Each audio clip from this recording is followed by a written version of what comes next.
Okay, so our topic for today is about fluid and electrolyte imbalances. So bago yun, okay po ba yung sound? Can you hear me? Yes, ma'am. Okay, thank you. Thank you, thank you. So good morning our dear faculty. Good morning to all our students. Magandang umaga, gandang buhay. Good morning, ma'am. Good morning. Okay, our learning objectives for today is to differentiate between osmosis, diffusion, filtration, and active transport. Describe the role of the kidneys. Describe the role of the kidneys, the lungs, endocrine glands in regulating the body's fluid composition and volume. Differentiate the various fluid volume imbalances as etiology, clinical manifestations, diagnostic tests, and management. And plan effective care of patients with fluid volume deficit and fluid volume excess. First, man lives in the fluid environment. Kasabihan, sabi nga ng mga matatanda, tayo daw ay matubig. Kaya matagal tayong ma-decompose. So that's true. Where are these fluids found in the body? So they are located within the cells as well as outside. They're located within the cells and outside the cells. And about 50 to 60% of our total body weight is water. Of course, this percentage of body water is variable depending upon the age and gender. So again, fluids found inside the cells, are called intracellular fluids, while fluids outside the cells are called extracellular fluids. So sabi natin kanina, 50 to 60% o ilagay natin sa exact percentage, 60% of body weight is water. Where are these 60% found? 40% are found in the cell, intracellular, and 20% are found extracellularly. So out of the 60%, 2/3 are found in the cell and 1/3 is found extracellularly. Now, extracellular fluids are further divided into intravascular fluids, which is about 5%. So ito yung inside the blood vessel, and interstitial, which is 15%. We have also some amount of transcellular fluids like cerebrospinal fluid, pleural fluid, peritoneal fluid, and fluid in the joints, which are called synovial fluids. They are transcellular fluids.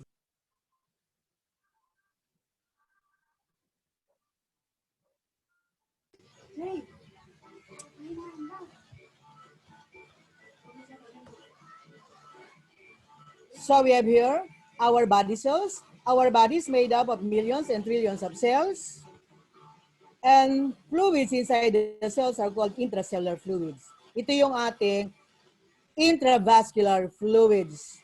Fluids inside the blood vessels, which is more or less about 5 liters in amount.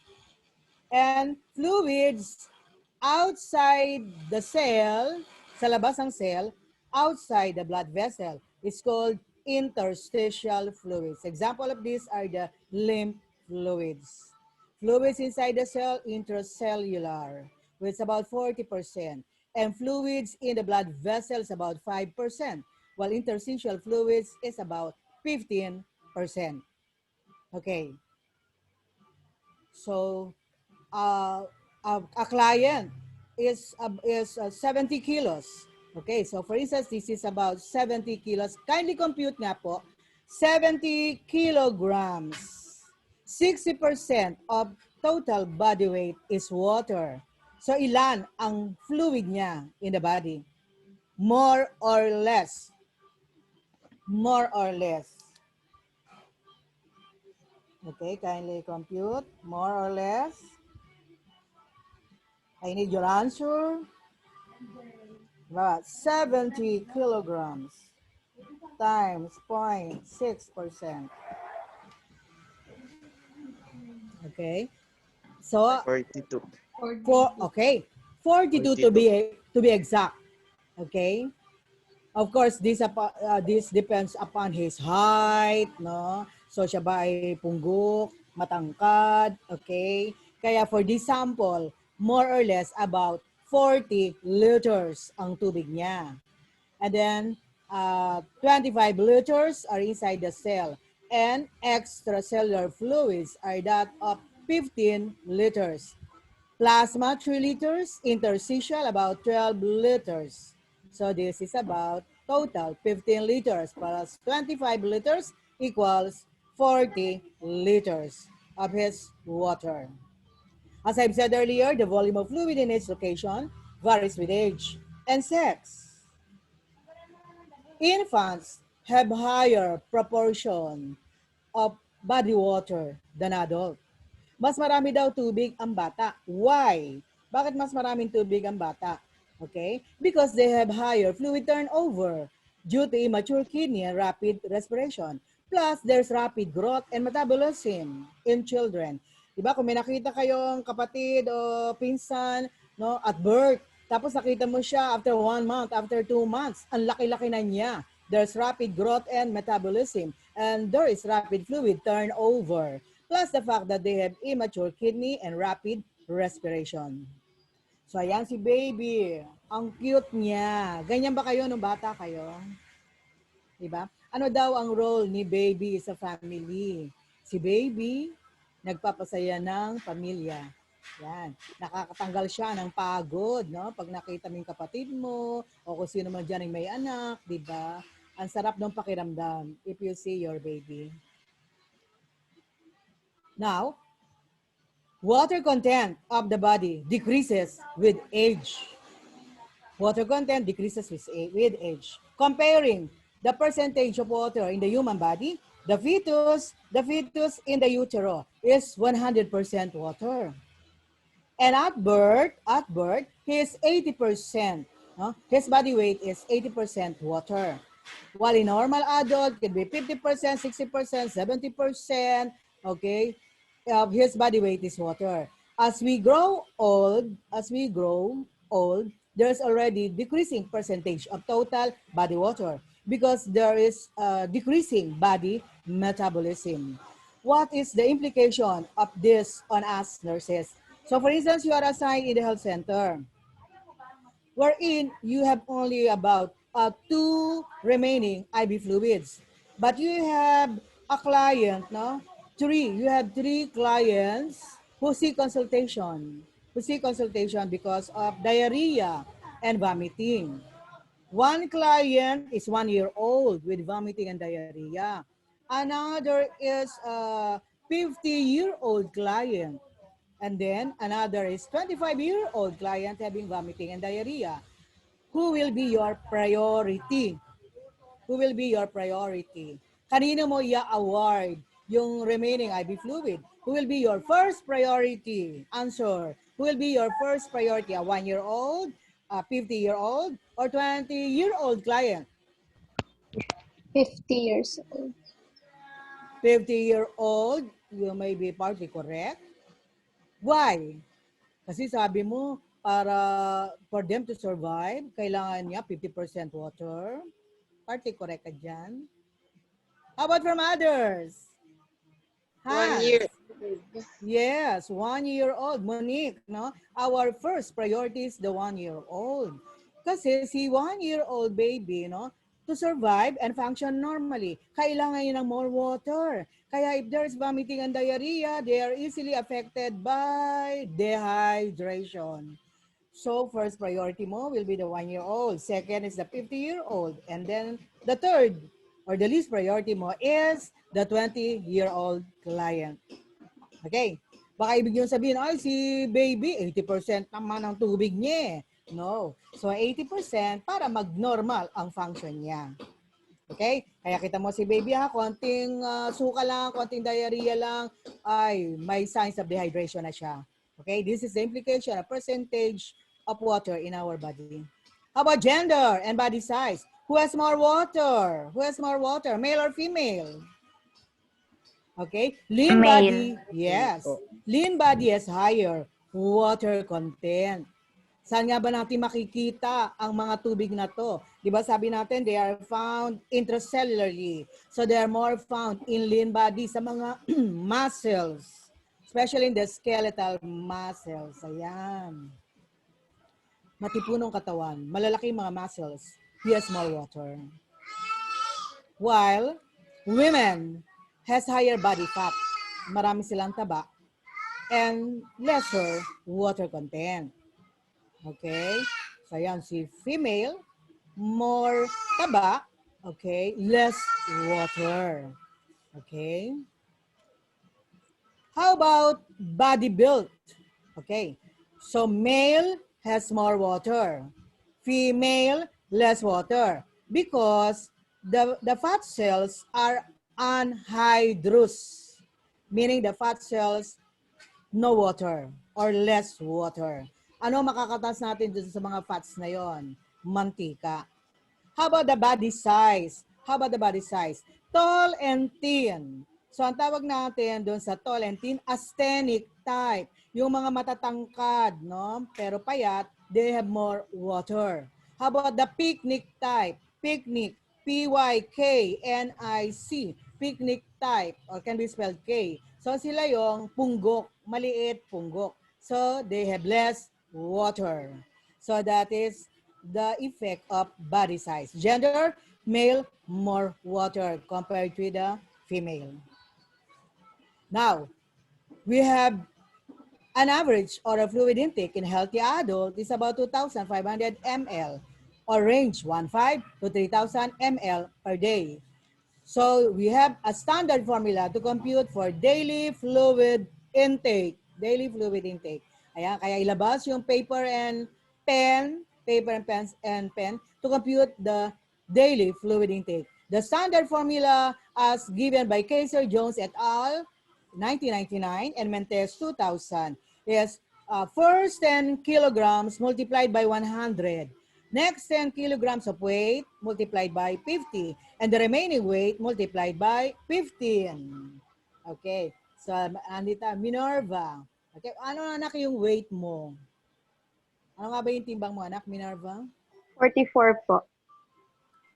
44 kilogram. Tama ba 44? Medyo choppy. Tama po, 44? 44 kilograms po. Okay, 44 kilograms. Ayan. Okay. So, please compute her daily fluid intake. Again, what is the formula? First 10 kilograms multiplied by 100. Next 10 kilograms multiplied by 50. Tapos na natitirang weight multiplied by 15. Add them together. That should be Minerva's fluid intake. Okay. Plus 5. So first, to give the correct answer. Plus 5 sa quiz. Okay. Add them together. Ang timbang niya is 44 kilograms. If ever the weight is given in pounds, simply divide the weight in pounds by 2.2 and to convert this into kilograms. Okay. Compute. 1720, ma'am. 17 answer ni Crystal. Tama ba? Crystal, what's your answer? 1720 po. 1720. Okay, let's compute, no? Okay. 5 to 60, ma'am. Ilan? 5 to 60. 5 to 60. Sino nagsagot na yon? Monique, ikaw ba yon? Minerva po. Okay, let's 5. Ano na computation mo?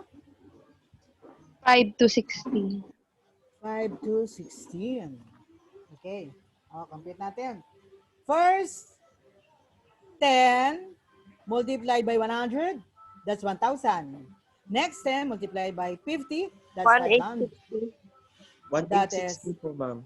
1860 po. 860 po. 15. 360 plus 1.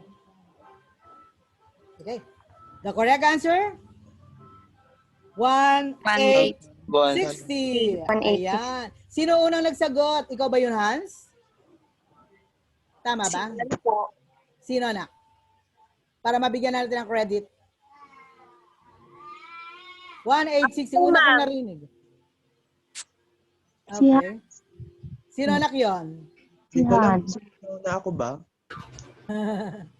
May narinig ako 1860 male. Si Hans po yun, ma'am. Si Hans. Okay, Hans. Congratulations. Okay, Thank you so po. i-award natin kay Hans. Hans, anong section ka ng anak? 5A po. Okay, para padagdagan natin. Ka 5A kay Ma'am Sheila. Tama ba? Yes po, Kay ma'am. Ma'am Sheila. Okay. Again, congratulations. So the formula, first 10 multiplied by 100, next 10 kilograms multiplied by 50, the remaining weight multiplied by 15. Add them together, that must be your fluid intake. So more or less, ang timbang, ang fluid intake niya, 1860 or about 2 liters, less than 2 liters. Okay, please remember the formula. All right, next slide. What are the sources of our body fluids? So of course, the sources of body fluids are the liquid we drink, yung mga iniinom natin, mga juice. We derive fluid also from the food we ingest. And other sources, this is for hospitalized patients. Of course, kung mayroon silang IV fluid, total parenteral nutrition, or blood products. Take note, 1 unit whole blood is 500 ml, while 1 unit pack RBC is more or less 250 ml. Of course, our IV fluids, if your patient is on IV to run 1 liter, to run for 6 hours, okay? To run for 6 hours, no? So, more or less 166 per hour ang kanyang IV fluid intake per hour. If the client is in a serious condition, immediate post-op, you have to measure the intake and output not only every 8 hours, but even hourly, especially kung mayroon siyang bleeding and at risk to develop hypovolemia. Okay. Now, input must balance the output. The average fluid loss. Kung kanina ang intake natin is about 2,500, so dapat daw ang output natin must also be 2,500. So there must be balance between input and output in order to have equilibrium. And water is lost primarily through the urine. Take note, water is lost primarily through the urine. About 1,500 ml per day or 30 to 50 ml per hour. Okay? Kahit hindi nyo natandaan itong 0.5 to 1 ml per kilogram per hour. Okay? Average urine output, 30 to 50 ml per hour. Okay. We also lose water through bowel elimination, but the water loss through the feces is negligible. So this is just about 100 ml to 200 ml unless the client is having diarrhea. We also lose water through perspiration and when we exhale through breathing. When we exhale, we excrete water and carbon dioxide. Now, these fluid losses are either sensible or insensible. When we say sensible, the fluid loss is measurable. We notice, we can quantify. While insensible, it is unnoticeable or immeasurable. We cannot measure. Okay. So, this is an average daily fluid output for an adult. So, for instance, no, the urine output is 1,400 to 1,500. So, that is sensible or insensible? Urine. Sensible. That is sensible. Of course, we can measure. While insensible losses is through the lungs. When we exhale, that is about 350 to 400 ml. And also through the skin, about 350 to 400. So that is insensible. Now, meron ditong sweat. Okay? Halimbawa, you run around oval. Tapos pinawisan ka. Sobrang pawis mo. You dry yourself with a face towel. Basang-basa yung towel mo. Tapos niring, piniga mo. You extract water. Yun ay sensible. Pero right now, in this situation, ngayon, lumalabas ang water through the skin natin, so that is insensible. Pawis, no, nag-dry ka, no, so that is 100 ml. And of course, through the feces is about 100 to 200, depending upon kung gaano kalambot yung feces mo. Okay, so more or less, you have about 2,200 to 2,600 an average fluid output.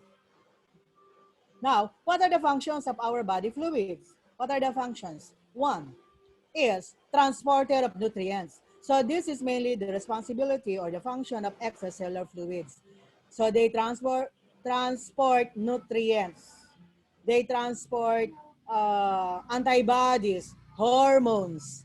Okay, like for instance, hormone ADA is antidiuretic hormone is being synthesized by the hypothalamus and stored by the pituitary gland. And this is released into the bloodstream when needed by the body. So this will be transported by the blood to the site of action, to the target organ. So where is the target organ of antidiuretic hormone? So the target organ is on the kidney. Ayon. So transporter of nutrients, no, hormones, and remove waste products of metabolism. While another function is medium or milieu for metabolic processes. So this is true of our intracellular fluids. Also for body temperature regulation. Lubricant of musculoskeletal joints. So this is the synovial fluid. Lubricant, the pleural fluid. So this serves as lubricant to prevent friction between parietal and visceral pleura, as well as pericardial fluid, lubricant para sa puso natin. Cerebrospinal fluid serves as insulator and shock absorber. So these are the major functions of our body fluids. And when we say body fluids, no, so this is composed of solutes, solvents, electrolytes, and proteins. The water is the solvent. The substances which are dissolved in it are called solutes. Electrolytes and proteins. Take note. Plasma and interstitial fluids contain essentially the same electrolytes and solutes. But plasma has higher protein content. Pareho daw ang plasma and interstitial fluids. No? These are our intravascular fluids. Pero si plasma has higher protein content, particularly albumin, because albumin has to maintain in the plasma in order to maintain oncotic pressure. And what are these electrolytes? The major intracellular fluid electrolytes are potassium, phosphate, and magnesium. While the major extracellular fluid electrolytes, major are sodium, bicarbonate, and chlorides. And this sodium is primarily responsible for maintaining osmolarity of extracellular fluids. While potassium is predominant inside the cell, it maintains intracellular osmolarity. So these electrolytes are substances which when dissolved in water will dissociate into chemically charged particles called ions. And as long as there is water, there is translocation. As long as there is water, ano yun? Movement back and forth of fluid and exchange of chemicals from one location to another. So there's continuous movement of fluids and electrolytes. Hindi siya stagnant water. Sabi nga natin, hindi siya stagnant water kasi kailangan mag-exchange ng nutrients, magtanggal ng waste products of metabolism. To continue, it is a continuous process in and among all areas where there is water. And what are these exchange of chemicals? So these chemicals are electrolytes, substances which will dissolve in water will dissociate into chemically charged particles called ions. Also, acid and base. Acids are substances that release hydrogen ion, while base is a substance that binds with hydrogen ion. Okay. As long as there's water, there will be exchange of electrolytes and substances as long as there is water to perform the function of carrying nutrients, removal of waste products of metabolism. And the delicate balance of fluid, electrolytes, acids, and base is ensured by adequate intake of water and nutrients. Para maganda may balance sa ating katawan, pag tayo'y nauuhaw, we have to drink water. Pag tayo nagugutom, we have to drink food para magkaibalanse sa ating katawan. Also, physiologic mechanisms that regulate fluid volume and chemical processes that buffer the blood to keep its pH nearly neutral. But before that, let's move on with tonicity of body fluids.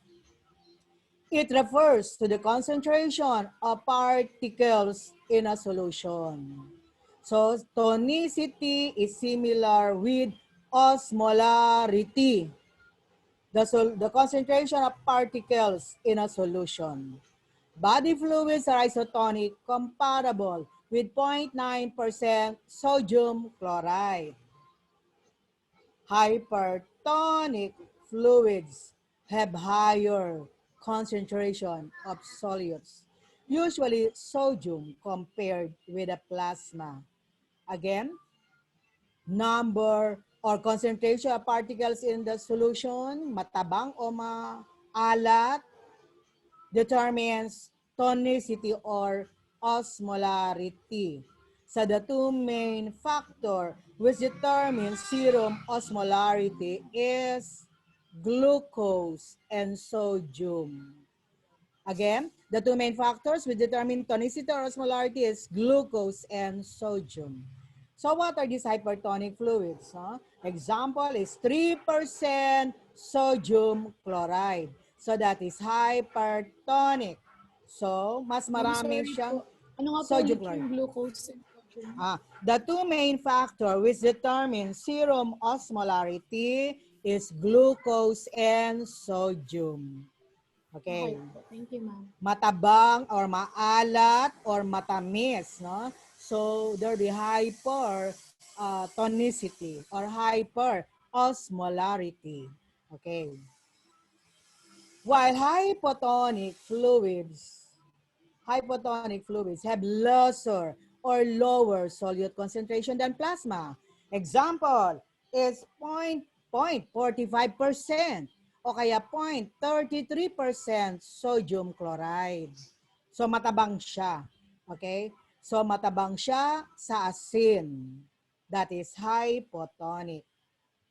Now, what is the normal tonicity or osmolarity of body fluids? So this is about 275 to 300 milliosmol per liter. Osmolarity. Sometimes you can use the term osmolality. Osmolarity versus osmolality. Osmolarity spell R. Osmolarity spell L.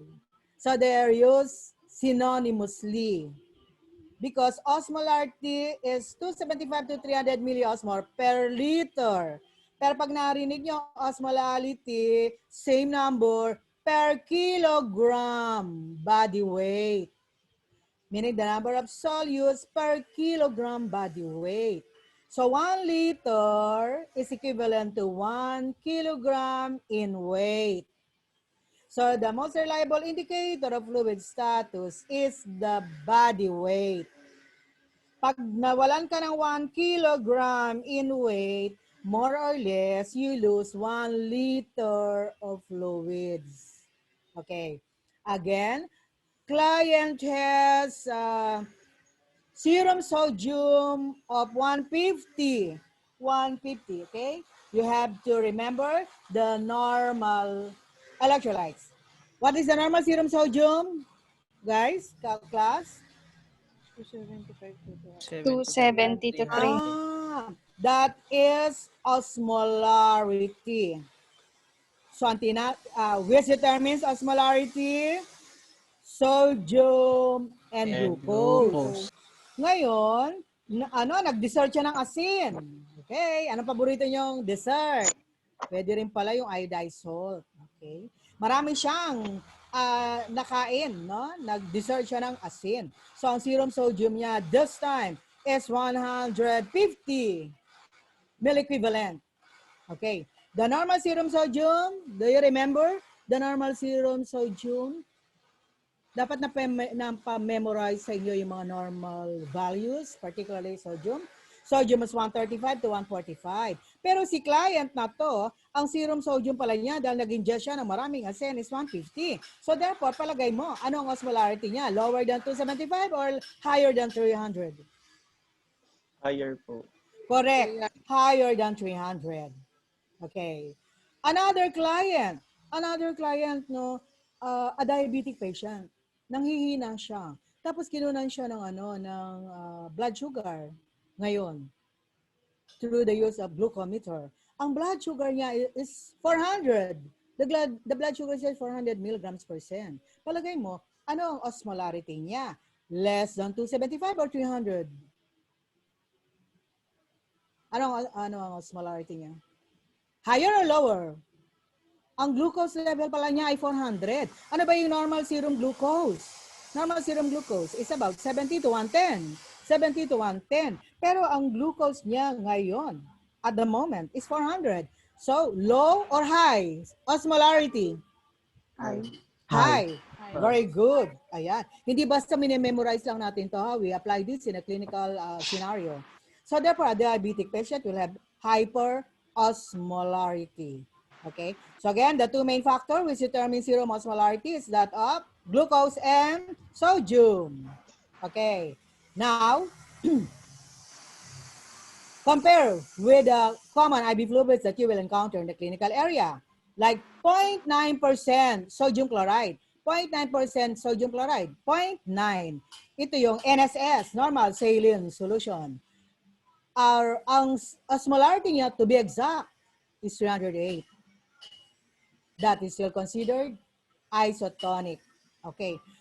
Huwag niyong isipin na sakto 275 to 300. May konting difference, but that is still considered isotonic. While 0.45%, meaning half strength di 0.9. Ang osmolarity niya is 154. Ayan, no? Kita niyo ang main difference. Kalahati ni 308, that is 154. Kaya siya ay hypotonic. Okay. How about, ano meron dito? Sodium chloride. How about D5 water? This is D5 water. Dextrose 5% in water. Ano ang osmolarity niya? 272. Ano ang meron sa kanya? Glucose. That is considered isotonic. Okay. Moving on. D10 water. D10 water. Dextrose 10%. So, ano ang osmolarity niya? 500. 500. Ano nga yung normal natin? Anywhere between 275 to 300. Okay, that is considered hypertonic. Okay, hypertonic solution yon. Now, another. Dextrose, 5%. Parang ito. Na may glucose, lagyan pa natin ng 0.9% sodium chloride. So, anong meron doon sa fluid na yon? May glucose at saka may sodium chloride. Kaya ang kanyang osmolarity, 560 milliosmol per liter. That is considered hypertonic. Okay. 5% and 0.45% saline is 406. That is still considered hypertonic. Lactated ringers. Lactated ringers. Ito kasi wala naman sa market natin. Lactated ringers. LRS. That is 273. So that is isotonic. Kaya, D5 LRS, that is considered hypertonic. Okay, let's have a drill. D5 water, isotonic, hypo. D5 water, ISO. correct. Isotonic. Dextro, isotonic. Lactated ringers, ISO. correct. So, NSS, normal saline. ISO. The dextrose 20%. Dextrose 20%. Hypertonic. D5 normosol. D5 normosol. ISO. D5 normosol, D5 lang, ano na siya, Ay, iso. May normosol pa. Iso. Hypertonic. Hyper. Ayun. Okay? D5, lactated ringers, hypertonic. Okay. So please remember that, no? Kasi there will be some changes in the body depending upon how we, when we use these IV fluids. Okay. Now, moving on with the next slide. Fluid and electrolyte regulation. Paano nire-regulate in our body? Under normal condition, the following mechanisms regulate normal fluid volume, electrolyte concentration. One, through stimulation of osmoreceptors, RAS, ANP. Osmoreceptors. Osmoreceptors are, last week, nociceptors respond to pain stimulus. Osmoreceptors respond to changes in osmolarity. Okay. RAS is renin, angiotensin, aldosterone system. And atrial, natriuretic peptide mechanism. Okay. What are this? How is this being done? Fluid volume is regulated primarily by intake and output. Pag nauuhaw tayo, talagang at tapat nun, we have to drink water. And we maintain balance through urine output. How is being done in the body? Through stimulation of osmoreceptors, which are specialized neurons in the hypothalamus. They are highly sensitive to serum osmolality. Okay, ginamit ko ngayon, osmolality, number of solutes per kilogram body weight. When there's increased osmolality, osmoreceptors stimulate hypothalamus to synthesize antidiuretic hormone. While when there is decreased osmolality, ADH is inhibited. It triggers the thirst mechanism to promote increased fluid intake. Nauuhaw daw tayo when ACI volume decreases by approximately 700 ml or 2% of body weight. It is also sensitive to changes in blood volume and blood pressure through the information relayed by baroreceptors or stretch receptors. So when there is, okay, to illustrate, these are the stimulus or stimuli. When there is a decrease in blood volume by 10%, systolic blood pressure falls below 90 mm mercury, or right atrium is underfilled, meaning less venous return, ADH is released. So the hypothalamus synthesizes ADH and it is released by the anterior pituitary gland. While ADH is suppressed when the blood volume, blood pressure increases and right atrium is overfilled. Simply, it is regulated by feedback mechanism. Pag kulang, dagdagan. Pag sobra, babawasan. So yun ang feedback mechanism, either negative or positive feedback. So we have here the brain. This is the spinal cord, which serves as pathway of sensory and motor impulses. Okay, we have here the cerebellum, the cerebral cortex, and dito yung hypothalamus, and this is the pituitary gland. So, pagka may mababa ang ating fluid volume, there is a decrease in blood pressure, RA is underfilled, then the hypothalamus will synthesize ADH, and it will be released by the pituitary gland to the bloodstream. It will be released by the pituitary gland to the bloodstream, and it will be carried by the blood to the target organ. Okay, so pagka mababa ang fluid volume, mababa ang blood pressure, the hypothalamus will synthesize the ADH, and it will be released into the bloodstream and carried to the target organ. Anong effect on the kidney? There will be a reabsorption of water, kaya decrease urine output. On the other hand, if there's a decrease, if there is an increase in fluid volume, an increase in blood pressure, RA is overfilled. Maraming bumabalik sa right atrium, so the hypothalamus will no longer synthesize ADH. So, where is the target organ? On the kidney. It will inhibit reabsorption of water. Kaya ano mangyayari sa urine output? There is polyuria. There will be increase in urine output because water will not be reabsorbed by the kidney. So yan ang sinasabi natin, feedback mechanism. Pag kulang dagdagan, sobra babawasan. Okay. How about the RAS? Renin-angiotensin-aldosterone system. When there is decrease in ECF volume or blood volume, there is low blood pressure. Renin is produced by the kidney.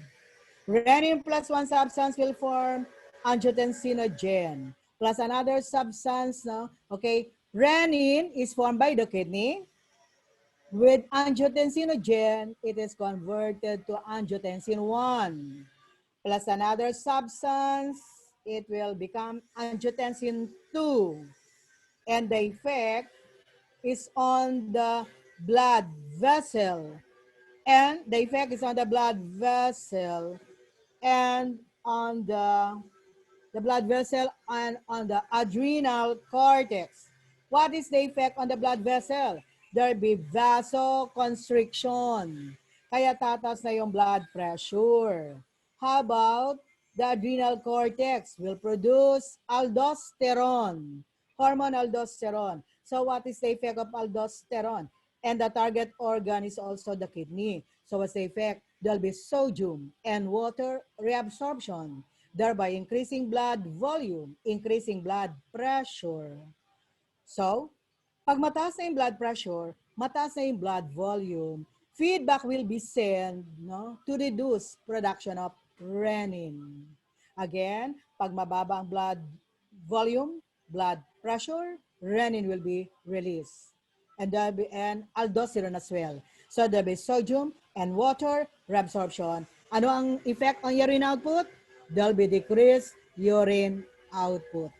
Pag mataas na, babawasan ang production of renin. So anong mechanism yun? Renin-angiotensin aldosterone system. Balikan natin kanina, that is ADH mechanism. Or you can call the first antidiuretic hormone, hypothalamic pituitary mechanism. Mas magandang pakinggan. Hypothalamic pituitary mechanism or simply ADH mechanism. Ngayon naman, si RAS. Okay. Manulit po yun, ma'am? Hypothalamic. Oo, kasi si hypothalamus and pituitary kaya hypothalamic pituitary mechanism or simply ADH mechanism. Okay. Next, natriuretic peptide mechanism. Dito baka hindi kayo masyadong familiar, no? Okay, natriuretic peptide mechanism. So these respond to overstretching, no? If there's overstretching of the atria and the ventricles, if there's overstretching of the heart because of increased venous return, ibig sabihin, maraming fluid volume bumabalik sa puso, ANP, atrial natriuretic peptide, or you can call this also factor. And BNP are released. ANP produced by the atria. BNP produced by the ventricle. Okay. B refers to brain. Pero that is brain lang tawag. Brain natriuretic peptide, but it is produced by the ventricles of the heart. Anong effect? ANP and BNP inhibit the release of renin, aldosterone, and ADH. And therefore, it inhibit pala renin and aldosterone, kaya magkakaroon tayo ng decrease in blood volume. And mag-iihi, kaya it is a potent diuretic. It also causes loss of sodium because sodium will not be reabsorbed kasi less ang aldosterone. Hindi tayo mauuhaw. Okay. So kanina, ADH, hypothalamic pituitary mechanism. Pangalawa, si RAS. Ngayon, natriuretic peptide wherein the effect is exactly opposite the RAS, opposite the ADH. Kaya magkakaroon tayong decrease in blood volume, mag-ihi tayo, sodium is wasted away. So yan ang ating mechanism sa ating katawan. But we should not rely solely on these mechanisms. Pag nagtagal, mahirapan na si puso. There will be heart failure. So patient must be managed if there is increased venous return or maraming fluids bumabalik sa puso. There will be congestive heart failure. Wait lang, inom lang po ako. Another, GIT regulation. Ano naman ang ginagawa natin gastrointestinal tract? The GIT digests food and absorb water. There is passive and active transport of electrolytes, water, and solutions to maintain fluid balance in the body. In short, whatever we eat, whatever we drink, it will be processed by the GIT. Whatever we eat, ano man ang kinain natin, ano man ang ininom, it will be processed by the GIT. So what are the organs of digestion? Of course, digestion starts in the mouth, and then it is continuous in the stomach and small intestine. It will be absorbed. What are the most absorbable tissue? The tissues of the small intestine are most absorbable. There'll be absorption also of some substances, medications in the stomach, as well as in the large intestine. Okay. Kabit ko lang po yung mouse.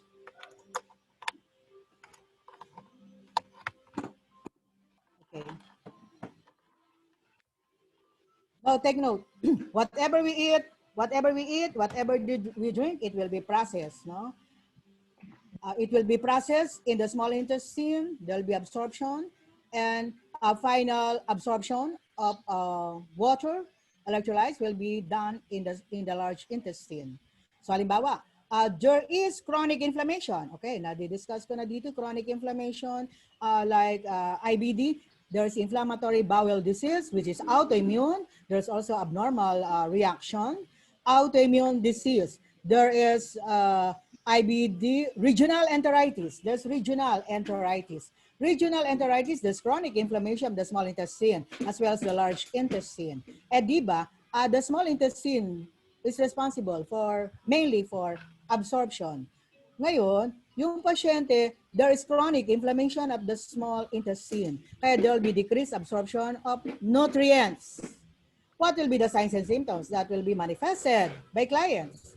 Hindi ma-absorb ang ating mga nutrients. So therefore, there will be decreased absorption. Decreased absorptive ability of the small intestine. Kaya si patient will have malnutrition. Payat siya. Fatigue. Then there will be imbalanced nutrition. Okay. How about still part of inflammatory bowel disease affecting the large intestine, primarily the large intestine. So ito yung ulcerative colitis. Pagka po may ulcerative colitis, namamaga ang ating large intestine, there will be also decreased absorption of water. There will be loss of function. Yung natatag natin loss of function kasi namamaga. What is the effect? What is the effect on the feces? Is it diarrhea or constipation? Apply the concept. Constipation. Constipation. Another answer? Sabi ni Merba, constipation. Do you agree? Diarrhea.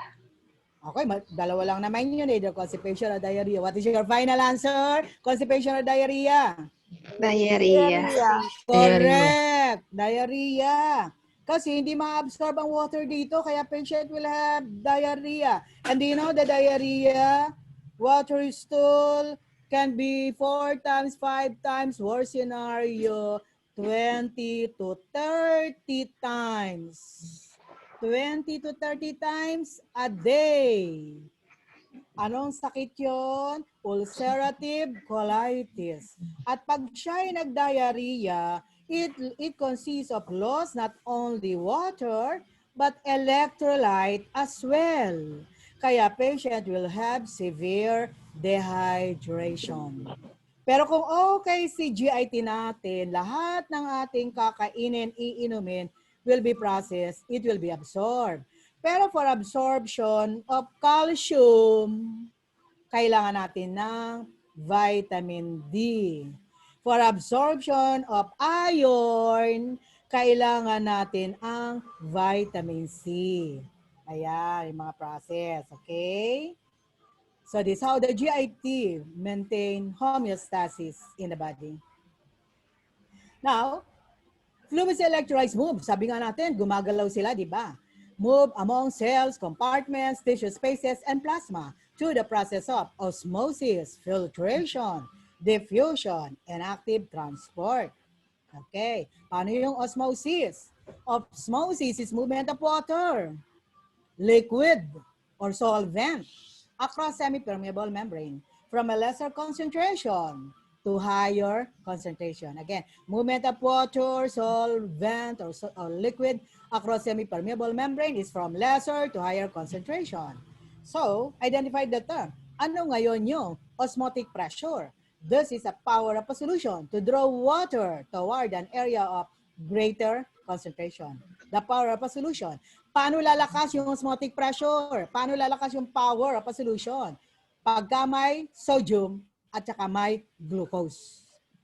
While another term, colloid osmotic pressure. This is the osmotic pull exerted by plasma protein. Protein, particularly albumin, globulin, and fibrinogen. Okay, to explain more. Diba? Andito yung ating, this is our intravascular fluids. Ano nasa blood vessel? Dugo. What compose the blood?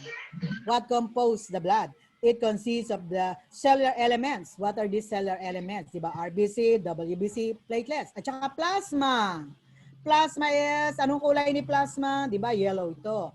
The liquid portion of the blood, it consists of electrolytes. It consists of albumin. Okay. It consists of glucose and many others. Plasma. Ano yung concept natin kanina? Plasma, plasma or the liquid portion has high protein. May protein daw siya to maintain intravascular volume.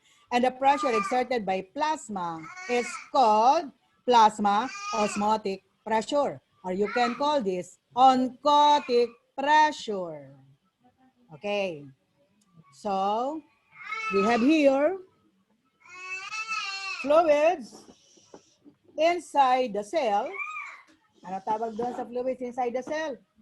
Intracellular fluids. Fluids inside the cell are intracellular fluids. Sa labas, interstitial fluids. Ayan. Pakimute muna. Ayan. Intravascular, sa labas ng cell and blood vessel, interstitial. Inside the cell, fluids inside the cell are called intracellular fluids. Okay. Balikan natin yung pathophysiology of inflammation. Diba, with inflammation as a result of injury, the injured cell release chemical mediators, no, the vasoactive-like substances.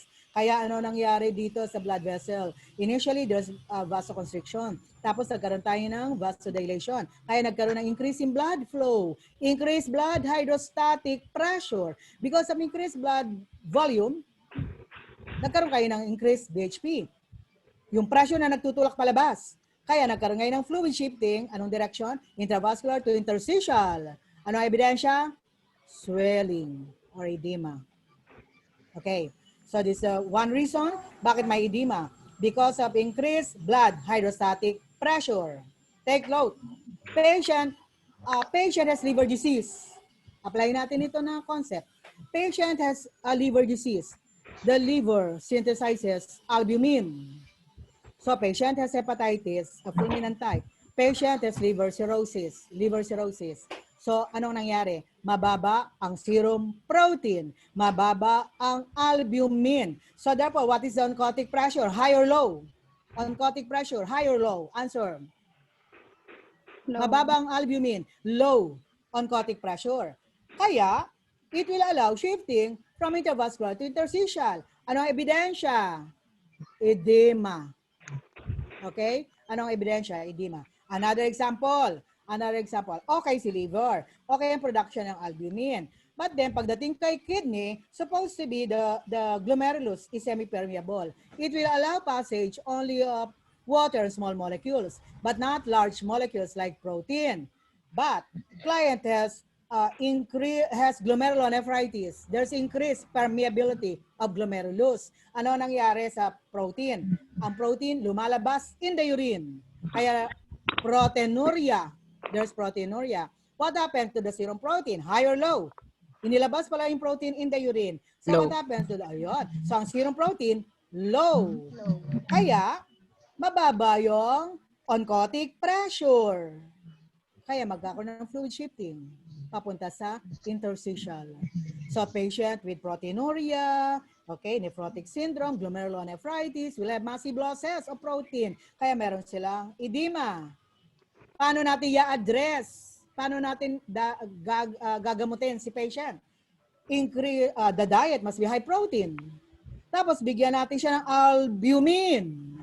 Synthetic albumin, do you know, 50 to 100 ml vial of albumin costs about 7,000 pesos. So binibigay natin yan IV. Albumin is given IV to increase oncotic pressure para makuha natin muli ang fluids interstitially. Para ang fluids babalik interstitial to intravascular. To maintain intravascular volume. Again, pressure exerted by albumin. What is that pressure exerted by albumin to maintain intravascular volume? Oncotic pressure. Okay, or plasma osmotic pressure. Pressure exerted by the blood against the vessel wall which forces fluid out.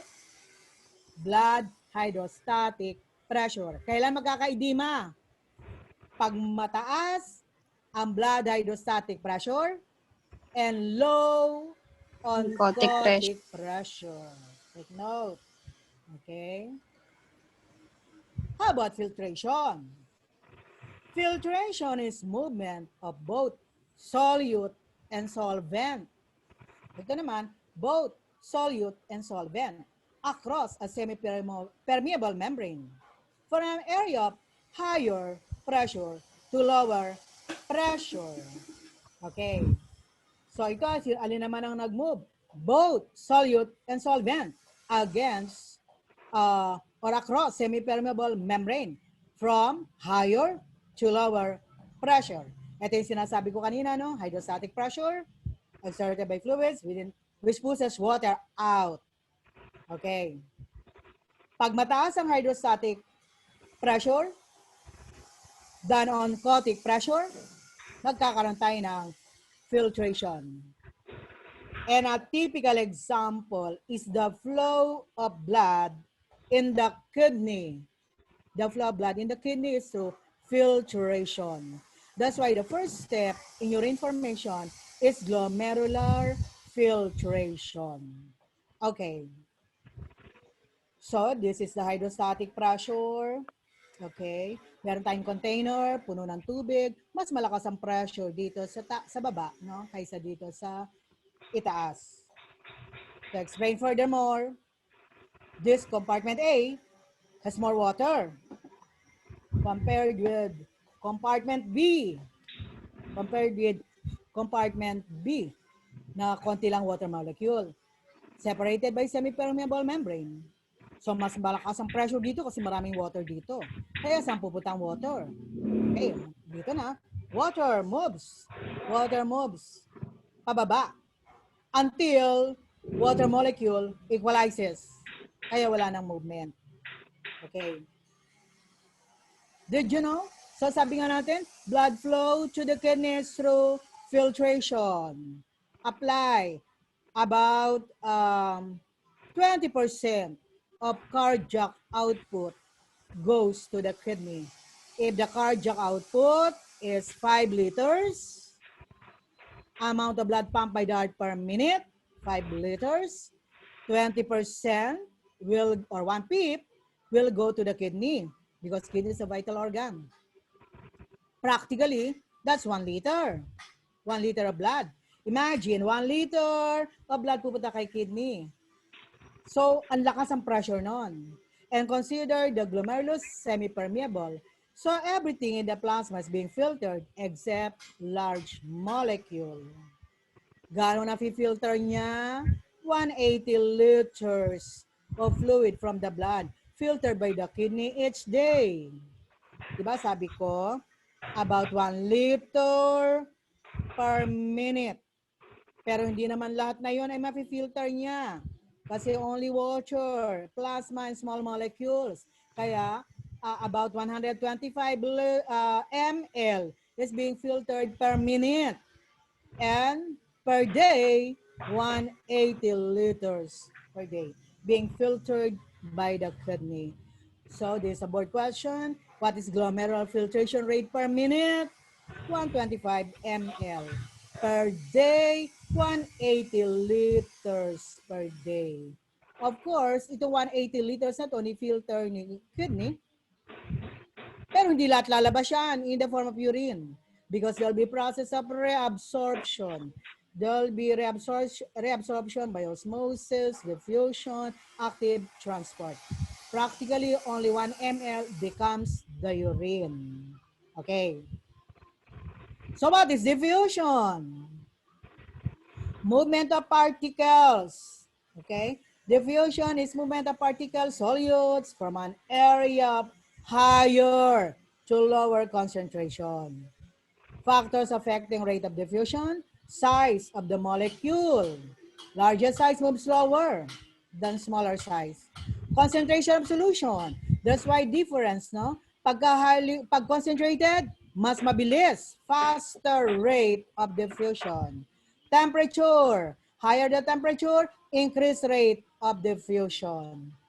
Example of this movement of particles or solutes is when we do peritoneal dialysis.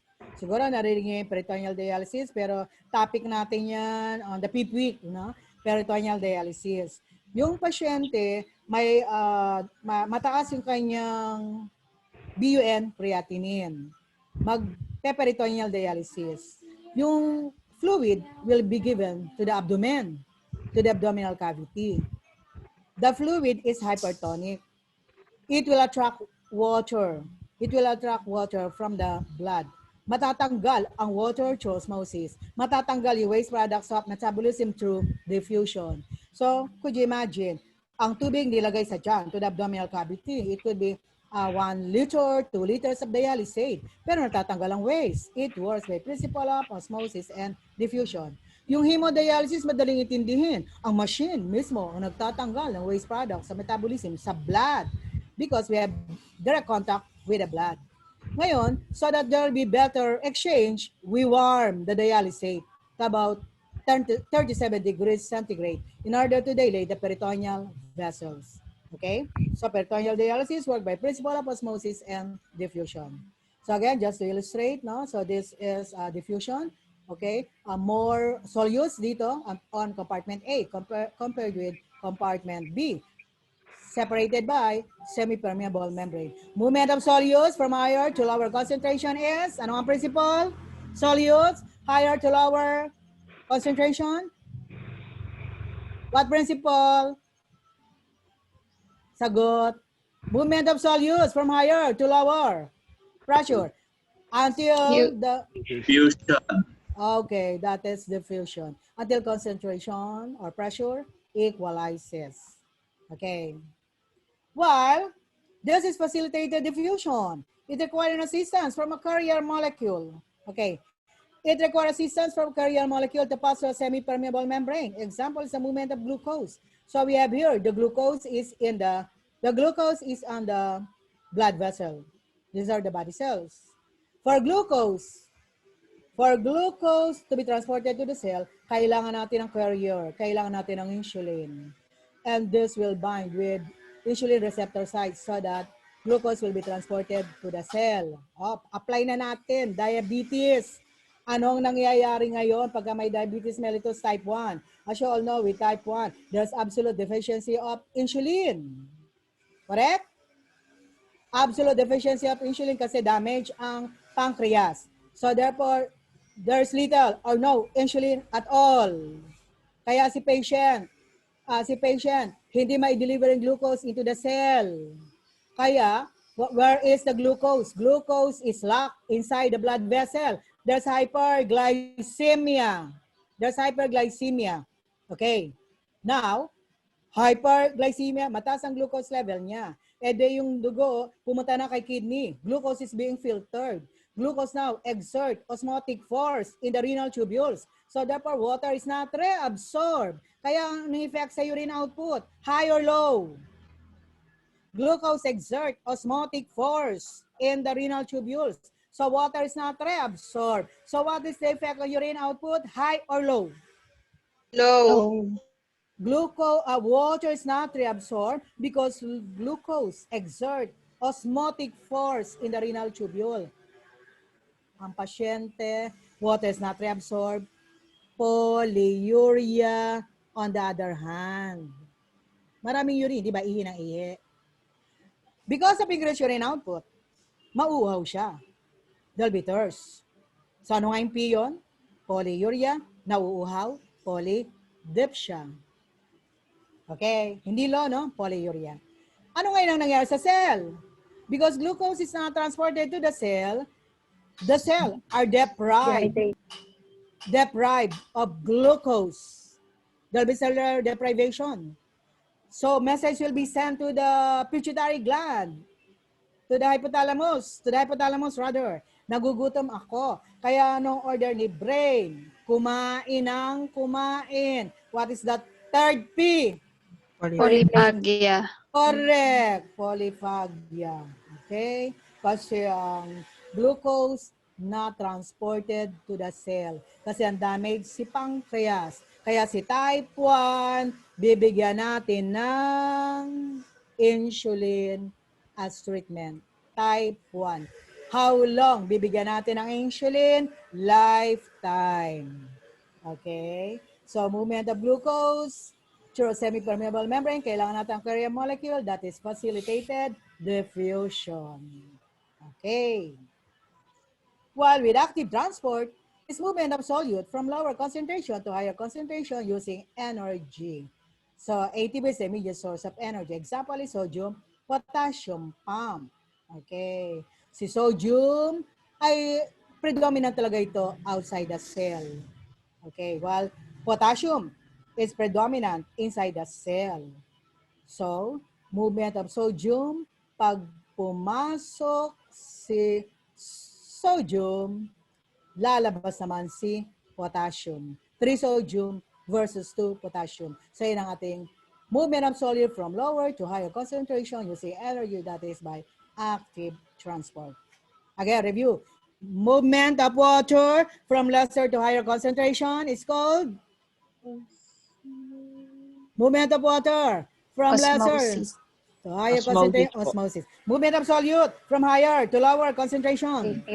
Diffusion. Correct. Effusion Okay. po. Movement of both solute and solvent from higher to lesser concentration. Filtration. Correct. The power of a solution to attract water.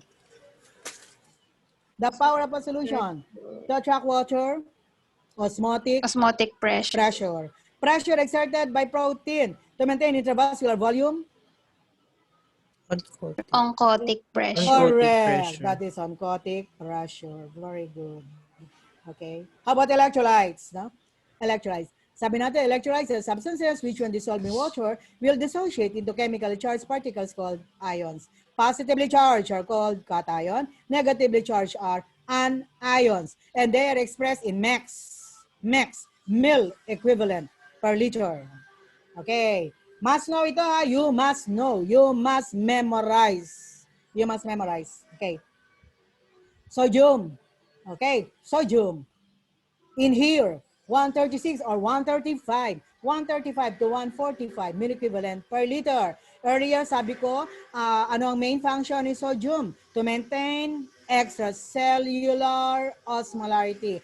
Ganito lang, para madali. Kung nasaan si sodium, nandyan ang water. Okay. Potassium, 3.5 to 5. Must know ito ha, sodium and potassium, calcium. You really have to memorize. 3.5 to 5. Okay. Bakit konti lang sa serum, sa blood? Kasi nga, it is the main cation sa intracellular. It regulates intracellular osmolarity. At anong effect ni potassium? It is directly responsible for tonicity of the muscles, maintenance of electrical muscle excitability. Okay. Charge ko lang po. Sorry. Charge ko lang. Okay. Maintenance of serum osmolarity. Okay. It has direct effect. It has direct effect on nerves and muscles. Among the electrolytes, ito po ang fatal.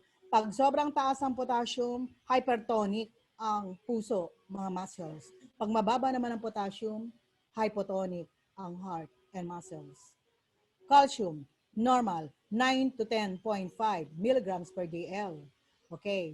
So this play a role in blood clotting cascade. And it is responsible for excitable membrane stabilizer.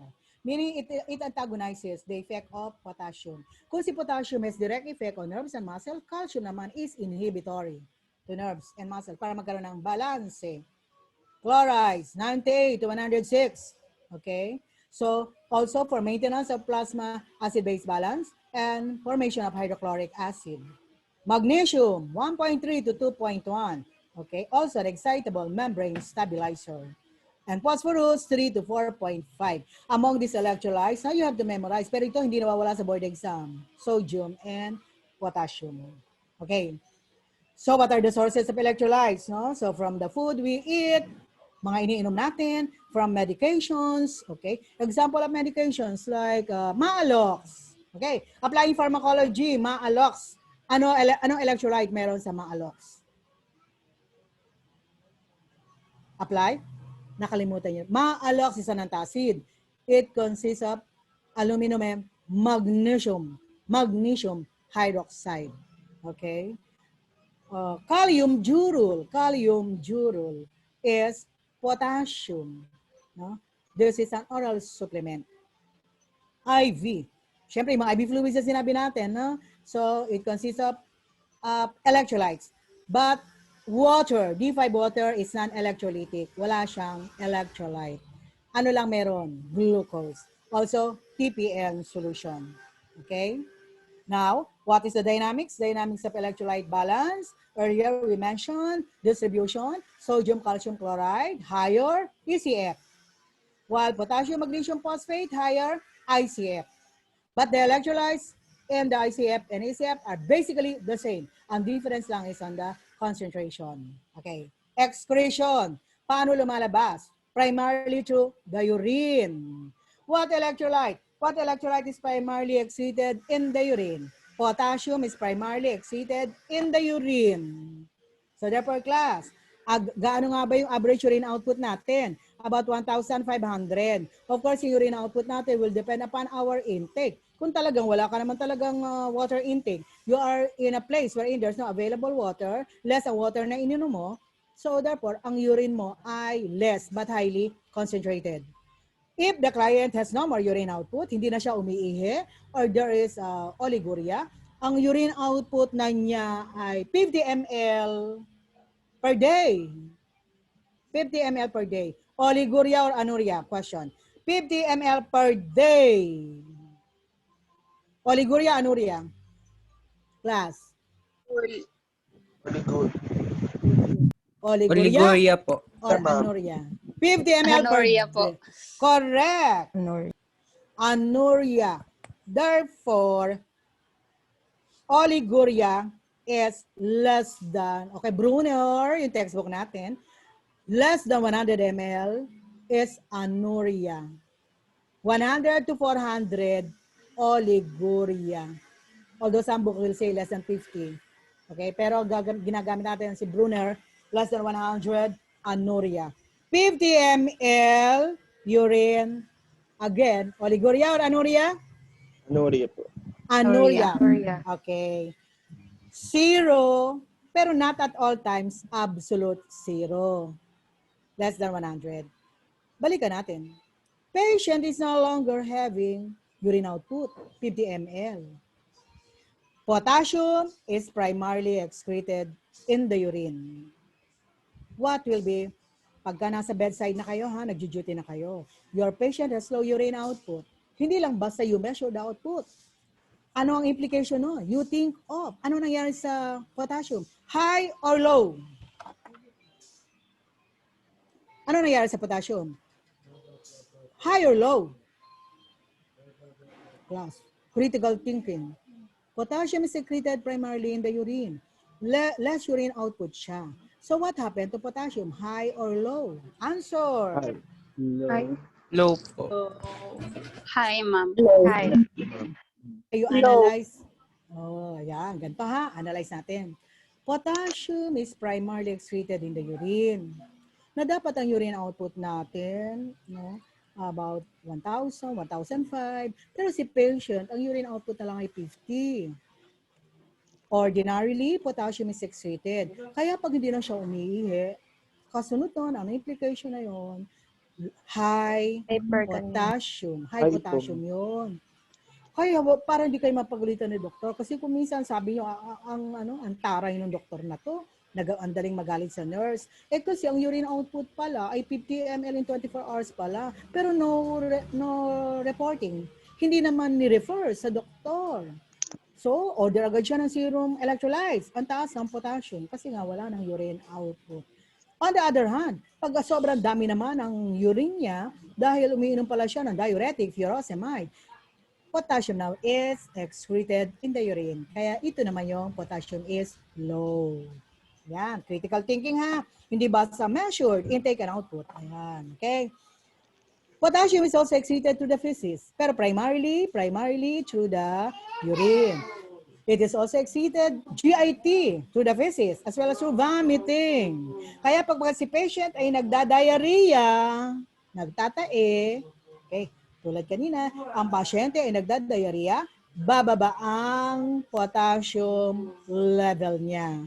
Pag si patient, may surgical wound drainage or pathological conditions, nagbabamit siya, patient will have also hypokalemia, hyponatremia.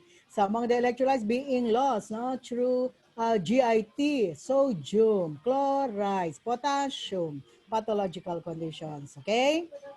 So, pagka ang pasyente ay may fluid losses, it consists loss not only water, but electrolytes as well.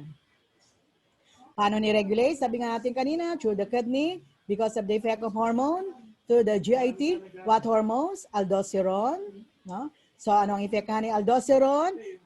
Effect of aldosterone is sodium reabsorption. Pero si potassium ay lalabas. Ano to? Atrial natriuretic factor or peptide. Parathyroid hormone. Parathyroid hormone is produced by the parathyroid gland. It raises calcium level. While calcitonin is produced by the thyroid gland. It lowers calcium level. Okay? Nagmamadali itong sodium. Okay? Sodium. So pagka nakita nyo asin, 1 teaspoon of table salt is equivalent to 2,000 milligrams of sodium. While 1 teaspoon soy sauce is about 1,029 milligrams of sodium. Pero do you know, our average dietary intake of sodium is about 6 to 14 grams per day. Okay. Sodium, as I've said earlier, 135 to 145. So this is the major factor which determine osmolarity. Ano yung mga hormones na nag-control niyan? Aldosterone, ADH, and natriuretic factor. Okay. Anong effect? ADH, aldosterone, walang problema. Pag mataas ang aldosterone, there'll be sodium and water reabsorption. About antidiuretic hormone, may effect din pala siya. Antidiuretic hormone, a patient, a typical example, no? ADH. Patient has head injury. Nagkaroon siya ng vehicular accident. Tapos, damage yung pituitary gland, hypothalamus, pituitary gland. There's decreased ADH.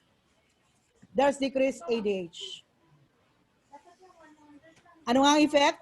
Because of decreased ADH, ano ang effect nito to the target organ on the kidney? Decreased ADH, water is not reabsorbed. Kaya ang pasyente magkakaroon ng polyuria. Ihi ng ihi.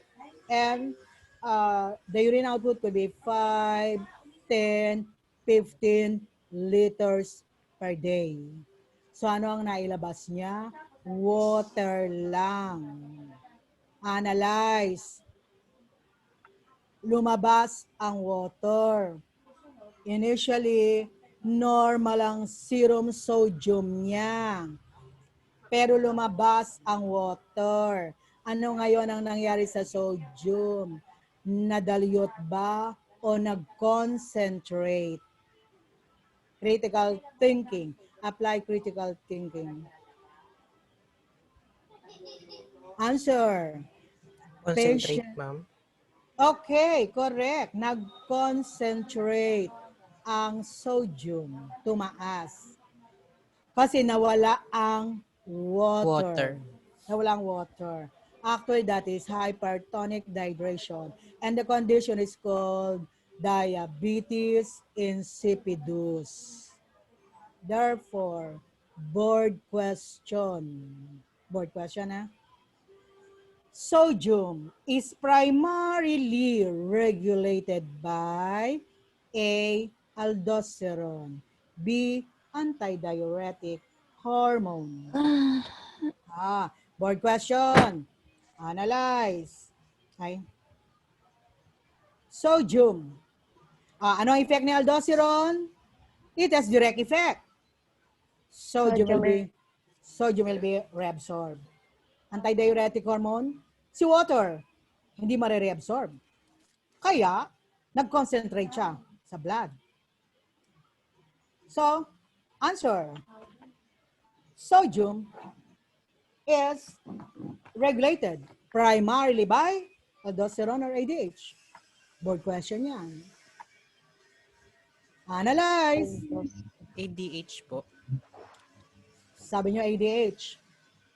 But in the contrary, ano ang effect ni aldosterone? Direct effect. Sodium, maa-absorb. ADH, water, lalabas. Kaya si sodium, tataas. So primarily, aldosterone. Pero pag sinabi, what are the hormones? What are the hormones which affect sodium? Eh, ang sagot, aldosterone, ADH, as well as natriuretic peptide. NP. Diba? NP. Okay? Tatandaan niyo po yan. Pag nakita niyo si banana, this is a good source of potassium. But, what is the best source of potassium? Avocado or banana? The answer is avocado. Okay? Avocado, 1 medium, 1,097 milligrams of potassium. While banana is only about 451, 1 medium size. Pero mas alam kasi natin banana, no? At saka si banana is available all throughout the season. While si avocado, ngayon, may mga, halos patapos na ang panahon ng avocado ngayon. Okay? And anong tatandaan dito sa potassium? 3.5 to 5. It has direct effect. It has direct effect on nerves and muscles. Okay? While pag nakita nyo si milk, no, this is the best source of calcium. It makes the bones and teeth harder and stronger. But it also play a role in blood clotting. Okay? So it makes the bone hard and strong. It is inhibitory to the nerves and muscles.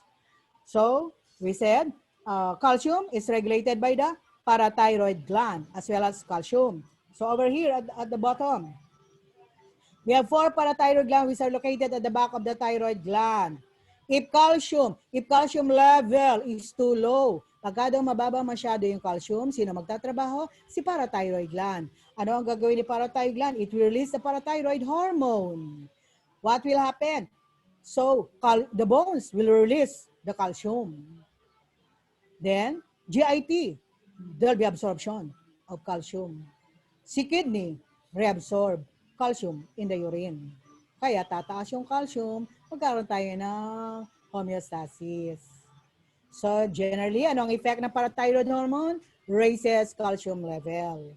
On the other hand, if calcium level is too high, pagka sobrang taas naman na yung calcium, si thyroid gland naman na magtatrabaho. Anong gagawin niya? Maglalabas siya ng calcitonin. Anong effect ni calcitonin? Yung calcium will be deposited into the bone. Si GIT hindi na i-absorb yung calcium. Tapos, si kidney hindi na mag-reabsorb ng calcium.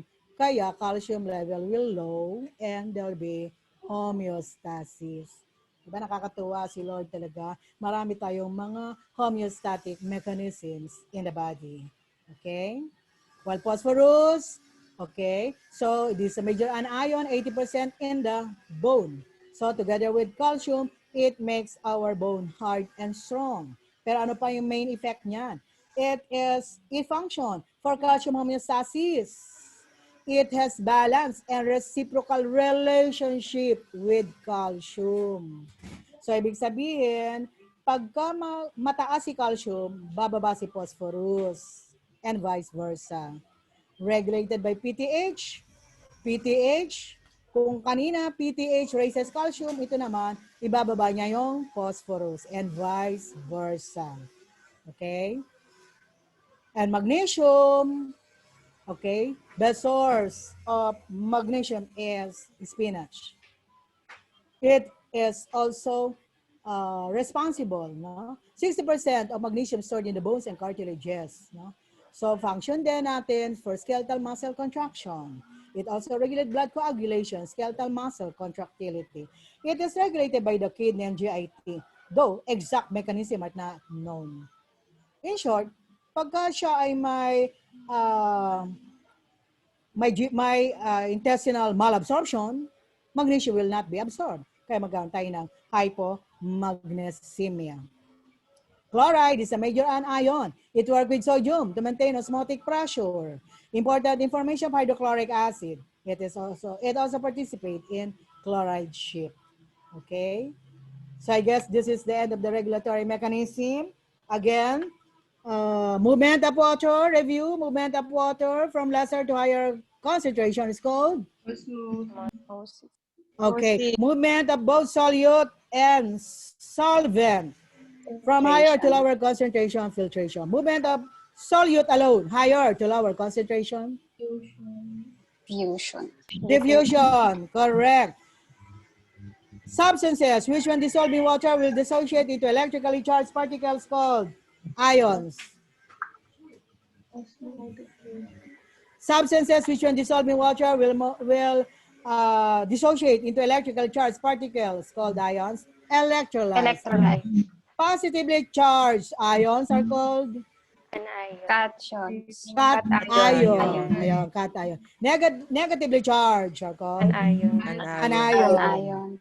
Pressure exerted by plasma protein to hold fluids within the vessel wall.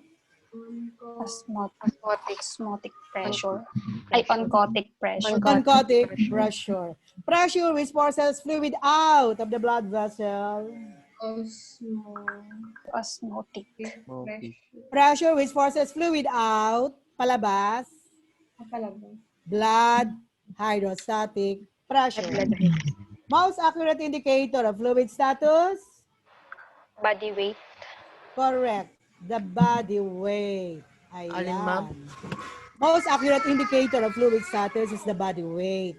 That's why, class, we have to measure or monitor the weight daily. Tinitimbang natin sila daily. Same time of the day.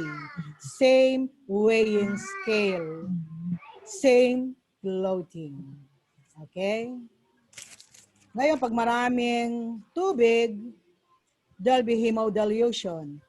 Pag kulang ng tubig, there'll be hemoconcentration. Pag maraming tubig, lalabnaw ang dugo. Pag kulang ng tubig, lalapot ang dugo. Okay? So I guess hanggang dito tayo. Okay pa ba ng ano nyo, ng data nyo? We proceed? Opo, ma'am. O yan, okay Pwede pa. po ba mahingi yung yung PowerPoint po? Yung PowerPoint, ma'am. PowerPoint anak nito, naka-install nasa ano na anak? Nasa canvas na, guys. Sa canvas na po. Na especially sa 1B, nasa canvas na yung mismong PowerPoint na to. Yes. Okay. Sa amin, ma'am, wala po. 5A, ma'am, wala po. 5A wala pa? Wala pa po. Okay, sasabihin natin sa kanila. Opo. Sa PowerPoint nandun na. Okay? So, proceed na tayo sa imbalances. Kaya? Yes. Kasi nga, hindi tayo nakapagklase ng Monday, ano? Para mas madali tayong magkaintindihan, ma-relate natin yung topic ngayon. So, what are these fluid and electrolyte imbalances? Okay. Fluid electrolyte imbalances. Hypovolemia, hypervolemia, and third spacing. Third space, edema. Okay. Plus, anak, you read also the course module. Nasa course module, marami kayong references, not only the PowerPoint. Nasa course module din to, module 2. Okay. First, hypovolemia or fluid volume deficit. When we say hypovolemia, there's low volume of extracellular fluids. Pag sinabi natin dehydration, low volume, low body fluid volume in both ECF and ICF. What are among causes? 1, inadequate fluid intake. Halimbawa, hindi nga siya umiinom. Bakit hindi siya umiinom? Because there's no available water. O dili kaya, hindi siya nakainom kasi may mouth problem pala siya. Alam mo, meron kaming pasyente, ang ganda-ganda niya, ang ganda niyan, dalaga. Tapos, bulok pala ang ngipin niya. Marami siyang periodontal abscesses. Ayun. Kaya ni water, hindi niya mainom. Okay? Or, the patient, sino yung bakit? Si patient, comatose. Comatose. Kaya hindi siya nakakaramdam ng thirst. Kaya hindi siya nakakainom ng tubig. Kaya caregiver, don't be happy. Ay, ang pasyente ko, wala akong kahirap-hirap, no? Unresponsive, comatose. Okay? Kung siya ay comatose, cannot ask for water. Kung comatose siya, cannot ask for water. Dapat naintindihan ng caregiver na bigyan siya ng water either through NGT o kailangan niya. Sana anak yung ingay na yun. Paki-off nga po anak. Paki-mute pagka maingay ng... Okay. Hemorrhage. Okay. Another cause of hypovolemia is hemorrhage. Halimbawa, nag-postpartum hemorrhage. No? What is the normal blood loss? Pag nanganak, normal blood loss about 500 ml. Pero there's profuse bleeding. No? Profuse bleeding. So there'll be hypovolemia. Or dili kaya, prolonged vomiting and diarrhea. In my age, acute gastroenteritis. So anong nawala? Nawalan ba siya ng dugo with vomiting and diarrhea? No. Pero anong nawala? Water and electrolytes. O kaya wound loss through burn, injury. Or there is profuse urination. There is profuse urination or perspiration. Ano yung profuse urination? Yung sample natin kanina na profuse urination 5 to 10 liters or 10 to 15 liters. Ano ngayon? Diabetes insipidus. Or nagpunta yung fluids in the abdominal cavity. Like si patient, may liver disease, may liver cancer, mababa yung protein niya, serum albumin, hypoproteinemia, decrease oncotic pressure. So saan nagpunta yung fluids sa tiyan to the abdominal cavity. Kaya nagkaroon siya ng fluid volume deficit. Okay. So, medyo kailangan nyo ng analysis, deeper understanding, i-apply natin. Okay. First, is, this is the normal hydration. Ilang percent nga in the cell? Our total body fluids is 60% of body weight. 2/3 found in the cell. Correct? Yes, ma'am. 1/3 extracellular. Interstitial, 15%, and 5% blood vessel. Ito yung normal. Compare natin. Ito, compare. Normal ang cellular fluids. Alin lang ang lumiit? Extracellular fluids. Gumalaw ang tubig? No. So, the intercellular fluids remain the same. Ang nag-contract lang, extracellular fluids. That is called isotonic dehydration. Example, si patient nagkaroon ng vomiting and diarrhea. Tapos, nang kunin natin ng electrolytes, normal. Pag normal ang electrolytes, hindi natin makukuha ang water, hindi natin magagalaw ang water in the cell. Kaya isotonic. Meaning, there is loss of water and electrolytes in equal concentration. Kaya, the tonicity is normal. The serum electrolytes is normal. Yun ang isotonic. Okay, isotonic dehydration. How about hypotonic dehydration? Hypotonic dehydration, take a look.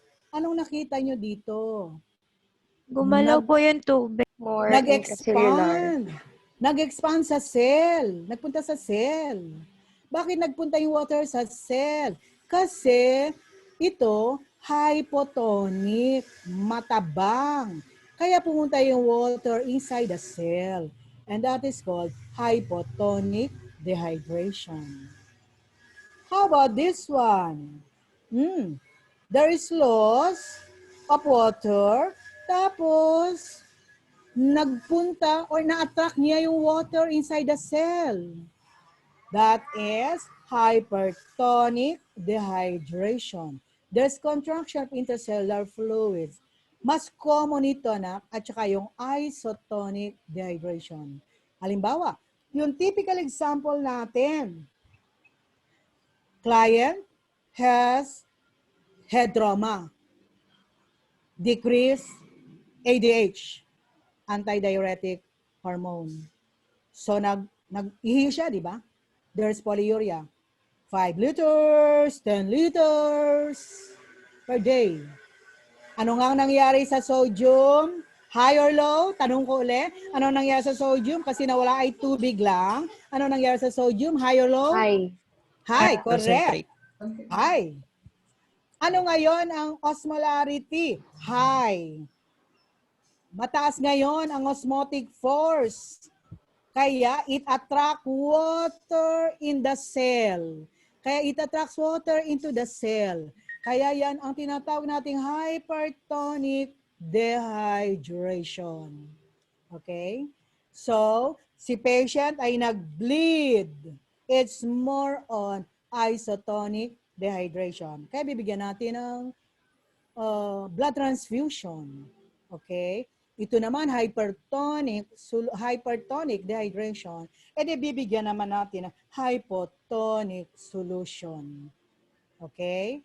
Nakuha po?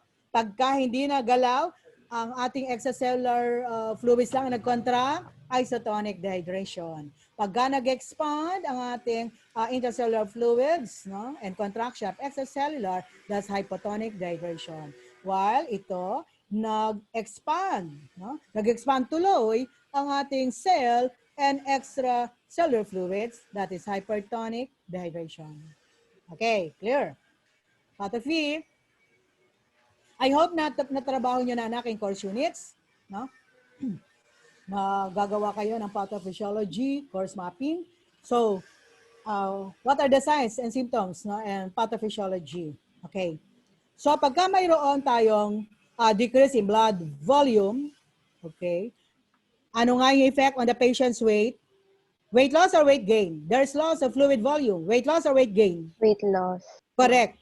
Okay, 1 liter loss is equivalent to 1 kilogram weight loss. Okay, so bababa ang blood pressure. Blood pressure falls with postural changes, or it may become severely lowered when blood is lost rapidly. Ngayon, the heart will try to compensate. There'll be increase in cardiac output to increase cardiac output. Kaya magkakaroon tayo ng tachycardia, increase in respiratory rate. Dahil na walang fluid, sabi natin kanina, di ba? There'll be hemoconcentration. Tataas ang kanyang hematocrit. Actually, the hematocrit is called the ratio of RBC or blood cells to plasma. Dahil na wala nga tayo ng tubig, lalapot ang dugo. Meaning magkaroon tayo ng hemoconcentration.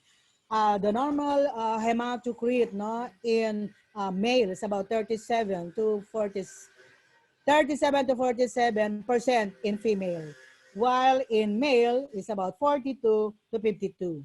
Okay. In short, ano mangyayari sa dugo? Lalapot. Dahil lalapot ang dugo, there'll be increased potential for blood clot. Patients at risk to develop thrombus formation. Anong effect on the kidney? Because of decrease in blood volume, there'll be decrease in urine output. At ang ating urine ngayon ay highly concentrated. There'll be increase in urine specific gravity. Okay. Ang urine output natin ay highly concentrated, mabigat. Okay.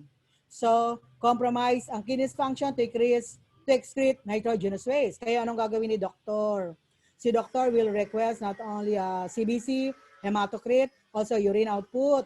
Magre-request rin siya ng BUN creatinine. For all you know, because of hypovolemia, patient could have also renal failure, no? Hindi mailalabas sa waste products sa metabolism, kaya tataas ang BUN and creatinine. Eventually, it depletes the ICF, which can affect the cellular functions, kaya magkakaroon tayo ng change in mentation. There'll be change now in the level of consciousness. Ayan. Thirst is one of the earliest manifestation of hypovolemia. Mauuhaw siya. Okay. Weight loss. Ayan. Sabi natin, 1 liter loss is equivalent to 1 kilogram loss in weight. Bababa ang blood pressure. Temperature may be normal or could be high because the water is not available to the cell for maintenance of body temperature. Ano mangyayari nga dun sa pulse? Pulse will be increased, no? But weak, okay? Ready pulse. RR, rapid and shallow respiration. Anong urine output natin? Highly concentrated. Anong ating stool? Dry. A small volume of stool. Okay? There will be warm and flash. Dry skin, poor skin turgor, or skin tenting. Sunken eyes. Ano nga ba sa Tagalog ito? Nangangalumata. But clear lungs, effortless breathing. Okay? There'll be flat neck veins. There'll be decrease in central venous pressure. Anong effect on the brain? There'll be reduced cognition. Patient naaantok. Or worst scenario, stuporous and comatose. Okay. So, how do you assess? Ito yung poor skin turgor. Okay. Dry lips and mucous membrane. Pero in elderly, okay, my dear students, so elderly, hindi accurate testing for turgor sa kamay because of decreased loss of elasticity of the subcutaneous tissue. Board question, they are best tested sa elderly in the forehead, okay, and on the chest, okay. Poor skin turgor, there will be delayed capillary refill time. There'll be delayed capillary refill time if there is dehydration. Okay. So, what's the medical management? Treat the cause, address the cause, increase volume of oral intake, administer IV fluid, no, and control fluid losses. Treat the cause. Okay, balikan natin cause. Treat the cause. So, inadequate fluid intake. The best and fastest and safest way is encourage fluid intake. Oral, unless the client is having vomiting and diarrhea. Unless the client is a child. Syempre, you cannot force fluid intake. Okay? So, kailangan niya ng IV fluid therapy. Address the cause, hemorrhage, halimbawa postpartum bleeding. So it can be secondary to uterine atony. So kailangan bigyan natin ng drugs in order to contract the uterus. Okay, o kaya prevention really is to use cold application. Okay, or in some others, no, apply pressure to control the bleeding. Prolonged vomiting and diarrhea, bigyan natin ng, okay, prolonged class. Ngayon, ang new trend in management of gastroenteritis, hindi agad binibigyan siya ng anti-diarrhea drugs. Kaya siya nag-diarrhea and vomiting, that is protective in nature. Kasi baka may nakain siya na hindi maganda, na baka mayroon siyang mikrobyo, no, or poison sa nakain. Kaya ang new trend ngayon is painumin lang siya ng painumin, okay, para mailabas siya yung toxin sa katawan. Ngayon, and replace losses lang by the use of hydride, gastrolite, okay, kung ano man yung fluids, no, these are now available in sachet, no, o kaya Pedialyte in children, no. So we replace the fluid losses with burn injury. We replace fluid by assessing first the TBSA, total body surface area affected, and using the Parkland formula so as to prevent hypovolemia. Address the cause, bakit siya sobrang ihi. Kung kanina yung ating diabetes insipidus, kulang siya ng anti-diuretic hormone, the client is given anti-diuretic hormone. Patient has liver disease, bigyan nga natin ng albumin, albumer. Address the cause. Okay. So sa bahay, so we can give, no? Sa bahay, kung wala kang available rehydration drink like Oresol, Hydrite, tablets, okay, then we can prepare, no, oral rehydration drink in 1 liter of water, boiled, but not boil so long, no, because you lose time. Ang pasyente kasi ay nade-dehydrate na, okay, nanghihina na siya. You can add 2 tablespoons of sugar or honey, plus 1/4 teaspoon salt, and 1/4 teaspoon baking soda or bicarbonate of soda. Pero kung wala ka daw soda, wala naman tayo talaga sa bahay niyan, kami wala, add another 1/4 teaspoon salt. Okay? Tapos, yan yung ipapainom. If available daw, before giving the drink, tikman muna, no? Dapat hindi sobrang alat, no? More than tears. If available, add half cup of orange juice or coconut water or a liter ripe banana to the drink. Yan, yung pwede natin ma-prepare sa bahay. Okay? So, moral lesson, kung kayo ay madalas na nag-LBM, okay, you must have available sachet. Kasi yung sachet na yun, ano lang po yun, 1 use, about 11 pesos lang po. Kesa yung Oresol or Pedialyte na 1 liter, which when open, you have to consume in 24 hours. Okay? So health teaching, respond to thirst because it is an early indication of reduced fluid volume. Consume at least 8 to 10 glasses or 8 ounces of fluid each day. Drink water kasi ito yung pinaka-inexpensive means to meet fluid requirements. Pero hindi naman beverages like alcohol and caffeine. Include moderate amount of table salt or food containing sodium each day. Move slowly in order to prevent orthostatic hypotension. Okay. Moving on with hypervolemia. Hypervolemia or overhydration. High volume of water in the intravascular compartment. And these are among the causes. Excessive oral intake, or rapid infusion. Take note. Elderly, may geria kayo. Okay. Pagka patients and elderly, even 1 liter of an IV fluid, if consumed rapidly, so fast, can also cause overhydration. Also, a patient with heart failure, client with renal disease, there is already oliguria or even anuria, or excessive salt intake. Okay? Ibig sabihin lahat ng sobra. Adrenal gland dysfunction. Adrenal gland dysfunction like Cushing. Cushing disease, okay? There is excessive or too much production of aldosterone. Kaya there's increased sodium and water reabsorption. On the other hand, kulang naman ang production ng aldosterone is Addison naman. Okay? So, pagka Cushing, narinig nyo na yon, there's increased aldosterone, there'll be increased sodium and water reabsorption. Corticosteroid, long-term administration of steroid. Or patient has autoimmune disease. Ang gamot talaga niya, corticosteroid. High dose. 80 milligrams prednisone, for instance. 80 milligrams of prednisone. Kasi ito talaga ang gamot and buhay niya for nephrotic syndrome. Gamot niya for 1 month, 1 month, 2 months, 3 months, 4 months, 5 months. Okay? Ano ang side effect of corticosteroids? Sodium reabsorption. Kaya ano ang makikita mo sa kanya, di ba? Moon face. Makapal ang balikat niya.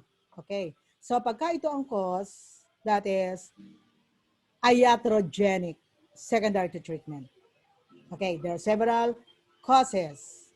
Again, andito yung different types of overhydration. This is 2/3 or 40%, 1/3 or 20% of water, normal hydration. What have you observed dito? Alin lang nag-expand? Ang nag-expand lang, extracellular. Hindi natin nagalaw siya. Hindi natin siya nagalaw. Because the osmolarity is normal. That is isotonic overhydration. One cause nito, a rapid infusion of isotonic solution na dapat ay 10 hours na consume mo ng 1 hour. How about this one? Nag-expand siya, pati itong intracellular fluids. Bakit nag-expand? Kasi ito ay hypotonic. So that is hypotonic overhydration. Like too much rapid infusion of hypotonic solution. How about nag-expand pero nahatak natin ang tubig by osmosis? That is hypertonic overhydration. Like rapid administration of hypertonic mannitol. Nag-duty kayo sa PEDYA, a child has head problem, meningitis, encephalitis, there's cerebral edema. Ang gagamitin natin ay mannitol, hypertonic solution. In children, the dose of mannitol is about 50 ml, about 50 ml per dose. In adult, the dose of mannitol is 100 ml per dose. It could be every 4 hours or every 6 hours. That's hypertonic. Anong effect po noon? Dahil hypertonic siya, it will exert osmotic force sa cell. It will attract water from the brain cells, thereby reducing cerebral edema para matanggal yung pamamaga ni brain cells. Okay. Ngayon, the dose is 100 ml adult. Q4 hours. It is given fast drip. Fast drip. The mannitol is available in 500 ml. Pag binigay mo yung mannitol, fast drip, or what we call bolus, the regulator is completely open. Mauubos mo siya in few minutes. Sabi mo, few minutes lang, sige, punta muna ako sa nurse station. Baka may miss call ako, no? Baka may messages ako.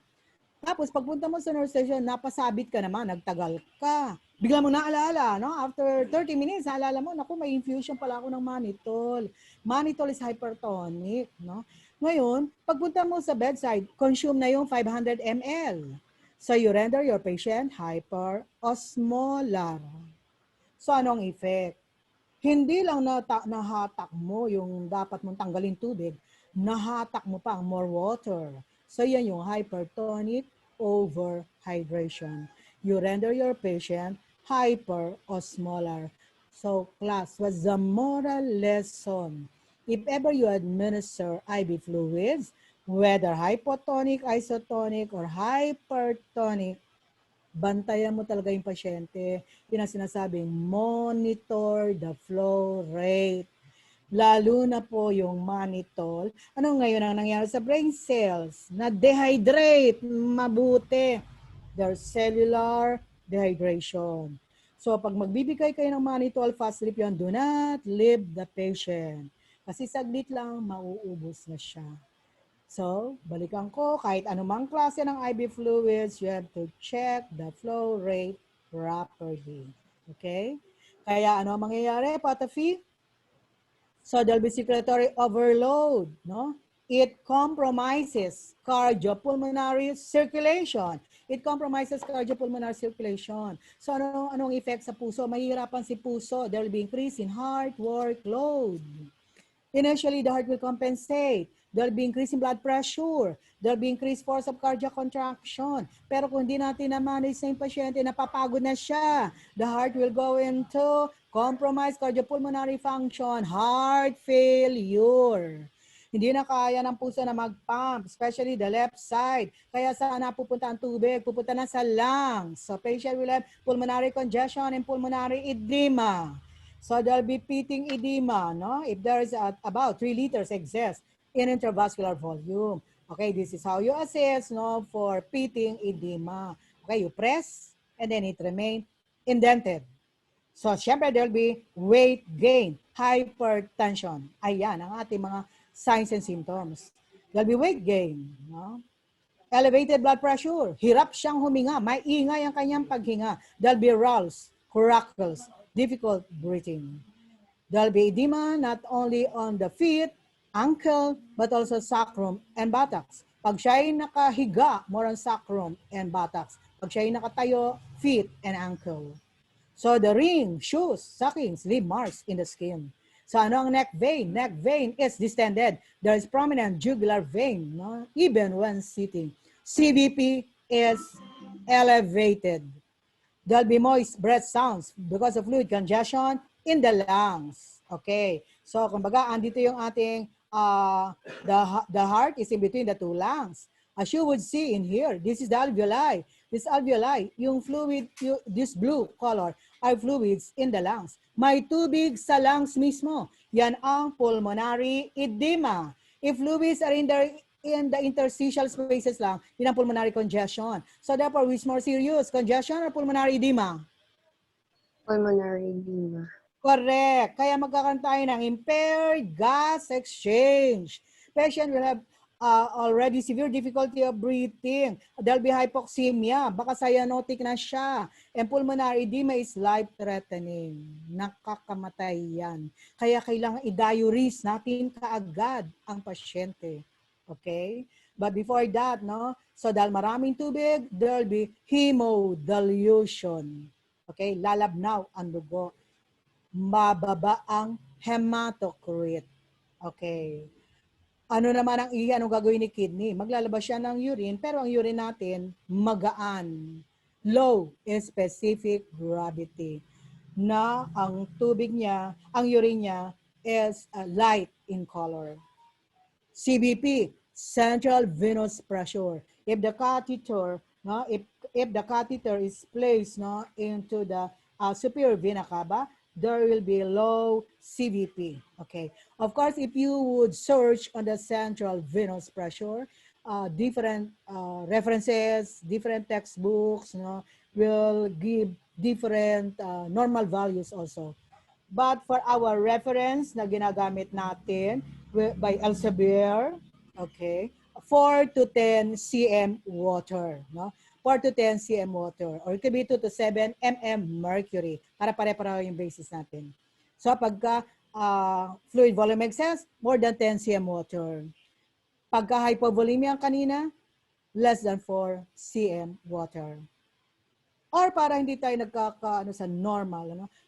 Pag normal range, no? Pagka hypervolemia, hemodilution. Low hemodilution, mababa ang hematocrit. Pero CBP is high. Again, hypervolemia, hemodilution, low hematocrit. But CBP is high. Okay po? Anong kailangan natin? Treat the underlying cause. Restrict oral and parenteral fluids. Okay. So restrict oral and parenteral. Patient is for, may IV fluid ang pasyente? Yes or no? Kailangan ba ng IV fluid No. line? Kailangan ng IV fluid No. line? Another question? Yes. Para saan ang IV fluid line? For medication. Anong medication? Diuretic. Kailangan natin ng diuretic, especially furosemide. Pero ano ang flow rate? Just to keep the vein open. Ano ang rate? Pag KVO, just to keep the vein open. Anong rate? 10 10? drops. Okay, 10 drops. Or baka nagba-blood clot, no? Nagba-backflow, edi 10 to 15 drops per minute. Or better still, gagamit tayo ng micro dripper. Okay. Restrict oral and parenteral. May IV line, pero kailangan lang natin for diuretic. Especially pag may congestive heart failure siya. Congestive heart failure, edi bibigyan natin siya ng a drug to increase cardiac output. A drug which will increase cardiac contraction, like digitalis, sedilanid, nabibigay natin IV. Pero kung siya naman ay nasa bahay lang, kasi yung mga pasyente na may renal failure, hindi naman parati silang nasa ospital. No? So, basta kukonti lang talaga yung oral intake nila. Ngayon, kung talagang hindi na sila makahinga, the common reason why they seek consultation, hindi pa sila due for dialysis, pero babalik yan sa hospital pagka hindi na sila makahinga. Okay? So, kinakailangan i-dialysis sila kaagad and bigyan ng diuretic therapy. Treat the underlying cause. Okay? Diet, low sodium diet. Okay. Yan, bigyan nga ng ordered medication, either cardiotonic, or yung mga digitalis, or diuretic therapy. Position, ano yung best position natin? Nahihirapan siyang huminga, semi-foulers, or sitting nearly upright. Change position every 2 hours. Okay? While third spacing, ito yung translocational fluid from intravascular intercellular space, the tissue compartment. And it becomes trapped and useless. It is associated with loss of colloids, hypoalbuminemia, or severe burn injury, or severe allergic reaction that alter capillary and cellular membrane permeability. So, as you will see in the chart, malaki ang tiyan. Accumulation of fluid in the abdomen. Accumulation of fluid in the abdomen is called ascites. O tingnan nyo, edema to siya all over. Anong tawag doon? Edema to siya all over. Anasarca. Generalized edema. So, the most important nursing intervention pag may ascites, measure abdominal girth other than measure the weight. Okay? Third space. Assessment findings. Signs of hypovolemia except weight loss. Pagka may hypovolemia siya tapos hindi naman umalis ang timbang, hindi naman bumaba, nasa third space lang siya. It could be in the abdominal cavity. Kaya there's protrusion of the umbilicus. Okay? Or anasarca or brownie edema, wherein the client has generalized edema.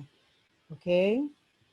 So, management, restoration of colloid osmotic pressure. Ayun, bibigyan natin ng albumin. Binibigyan yan, fast drip, para makuha natin yung tubig sa tiyan. Then, give diuretic. Nursing care combines assessment technique for detecting both hypovolemia and hypervolemia. Okay? So, let's have a drill. What type? Okay? So, let's have a drill. What type of fluid volume imbalance this will lead to? So, tell me whether hypervolemia or hypovolemia. Okay? Excessive bleeding. Okay, you now open your mic. Excessive bleeding. Hyper. Hyper. Hypo. Okay. Hypovolemia po. Okay. Addison. Addison Sisis. Kulang ang aldosterone. Hyper po. Addison, kulang si aldosterone. Kaya si water ay hindi na-reabsorb.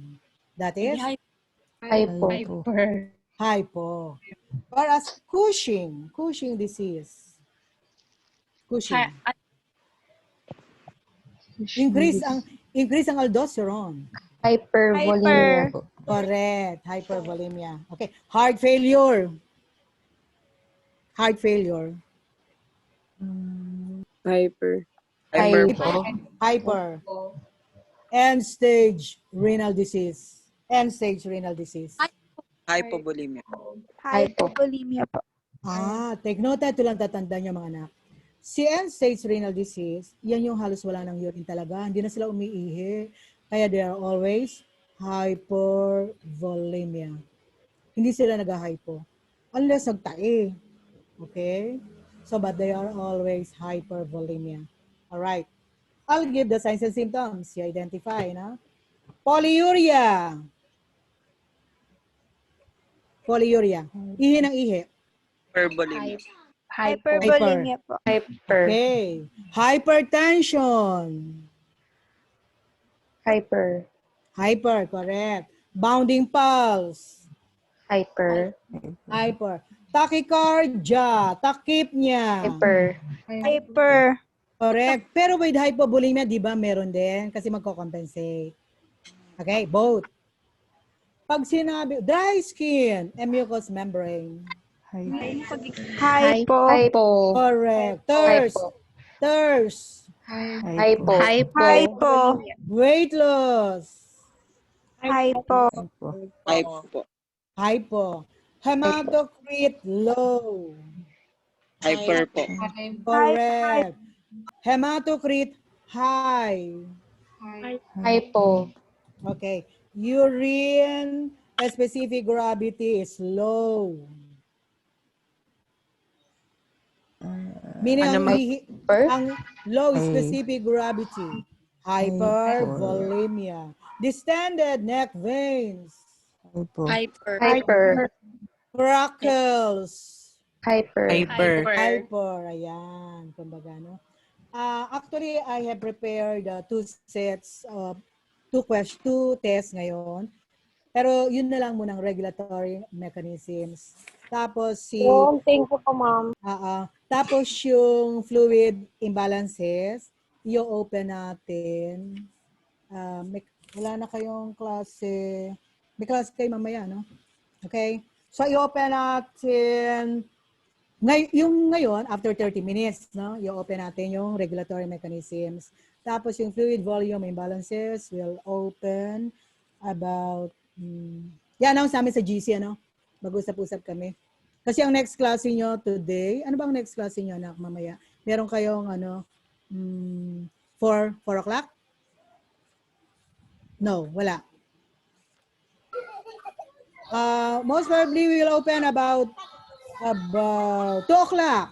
Ganun na lang. No? Ma'am, Yes. klase kami nandun. Ano po? Ma'am, wala pa rin po akong email. Wala kayong Minerva? Ako po. Wala pa akong Fatima email. Wala pa rin pa akong Fatima email. Pangalan mo, anak? Stephanie Lopez po. Mama ko po yung transferee. Step Lopez. Wala ka pa, anak? Wala pa po. Sige, tingnan natin kung ano yung magagawa natin, ha? For you. Sige po, ma'am. Okay, Thank you po. so ngayon, i-open natin yung quiz after 30 minutes. Sa relo ko, 10:15. So therefore, we will open at 10:45. Tapos yung test 2, week 2, quiz 2, mamayang 3 p.m. Okay lang sa inyo, no? 3 p.m. Mamaya is about identifying whether fluid volume exists, fluid volume deficit, or both. Ayun. Ngayon yung mga regulatory mechanisms. Second test, identify what type of imbalance. Ayun. Ma'am, paano po ako? Step. If ever hindi pa namin magawa ng paraan, anak, na mabigyan ka ng dashboard, then Yes. I'll give you, sa 1B ka ba, anak? I'll give you 2B. 2B ka? Anong Opo. section mo, anak? 2B. Okay. 2B 2B po. under, 2B po. B po. under kay Sir V. Kay Sir Nicolas. Sige, gagawin natin ng parang siyempre, anak, if ever hindi ka pa magkaroon, bibigyan ka na lang ng special exam. Sure, you will take the exam. Hindi lang natin alam kung kailan, gano'ng kabilis ka mabigyan ng dashboard. Okay? Okay po. So again, Thank you po. my dear students, thank you for your cooperation. So next meeting by Monday, ang topic na natin, electrolyte imbalances, acid-base imbalances. Please study very well. Our prelim exam will be on September 22 to 26.